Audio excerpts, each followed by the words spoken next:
आज खुलेगा बाबा धीरेन्द्र शास्त्री के पोटली का राज। बागेश्वर धाम सरकार की झोली वाली पोटली की खुलने वाली है पोल। बिना पोटली के चमत्कार नहीं करते बागेश्वर धाम सरकार। लेटर पैड में कहां से आता है फॉर्मूला, 3 मिनट में देखिए सारे रहस्य। अगर आप भी गांव के छोटे मोटे इलाके से है, अक्सर उन जादूगरों को देखा होगा कि जिनके पास जादुई पोटली होती है। इस पोटली में तरह तरह के चीजें हुआ करती थी और इसी से वो अपनी जादूगरी दिखाते थे। जादू देखने वालों को खूब मजा आता था और लोग सोच में पड़ जाते थे कि कैसे हुआ। समय बदला तो चीज बदल गई। अब लोग जादू नहीं देखते हैं। जादूगर ने सड़क से उठकर सोशल मीडिया पर अपनी दुनिया बना ली है, लेकिन जादू की पोटली आज भी है। इनको कौन नहीं जानता। ये है बागेश्वर धाम सरकार की पीठाधीश्वर धीरेन्द्र कृष्ण शास्त्री, जो आजकल खूब चर्चा में है। बिहार में इनके कथा को लेकर बवाल मचा है। कोई इन्हें अंधविश्वास फैलाने वाला बोलता है तो कोई हिंदू राष्ट्र को लेकर इनको पसंद करता है। लेकिन इन सब के बीच बागेश्वर धाम सरकार के पास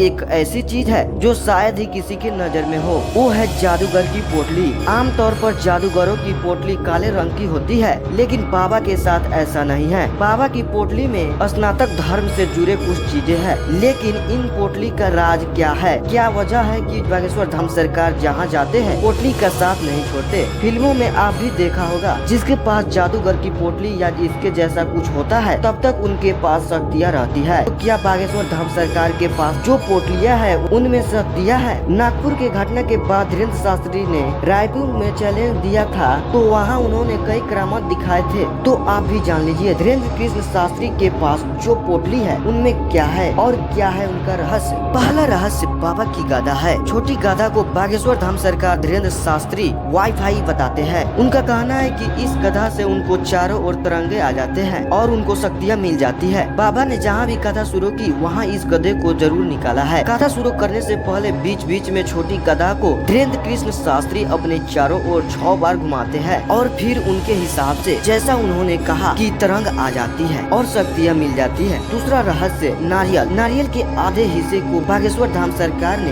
कप बनाया है। वो चाय पानी इसी कप में पीते हैं, यानी ना पीतल के और ना ही स्टील, मिट्टी के कप में पानी या चाय पीते हैं। कोकोनट में चाय पीने को लेकर उनका अलग ही रहस्य है। बागेश्वर धाम सरकार मानते हैं कि कोकोनट में चाय पीने से उनको शक्तियाँ मिलती है, जिसे वो ऊर्जा कहते हैं। तीसरा रहस्य है पर्ची और लेटर पैड। किसी भक्त अर्जी के बाद बागेश्वर धाम सरकार धीरेन्द्र कृष्ण शास्त्री अपने भक्तों को इसी पर्ची में मंत्र लिख कर देते हैं। को लेकर बागेश्वर धाम सरकार की योग्यताएं बढ़ती गई। धीरेन्द्र कृष्ण शास्त्री मानते हैं कि पर्ची में जो है वो ईश्वर देव से कृपा मिलती है और लेटर पैड पर जो लिख दिया गया है वो कोई नहीं काट सकता। भक्तों से मिलने से पहले ही लेटर पैड पर उनकी परेशानी और समाधान को लिख दिया होगा। बागेश्वर धाम सरकार की वेशभूषा दूसरे बाबाओं से बिल्कुल अलग है। शॉल जैसा ड्रेस के साथ हार को पहनते हैं। उनका मानना है कि इस हार से उनकी शक्तियाँ मजबूत होती है। बागेश्वर धाम सरकार की अर्जी बोलने की कला में भी कुछ अलग बात है। धीरेन्द्र कृष्ण शास्त्री खुद कहते हैं कि वो कोई बाबा नहीं शास्त्री है, उन्होंने कोई संन्यास नहीं लिया है। आप इसको लेकर क्या सोचते हैं? अपना जवाब कमेंट में जरूर बताएं।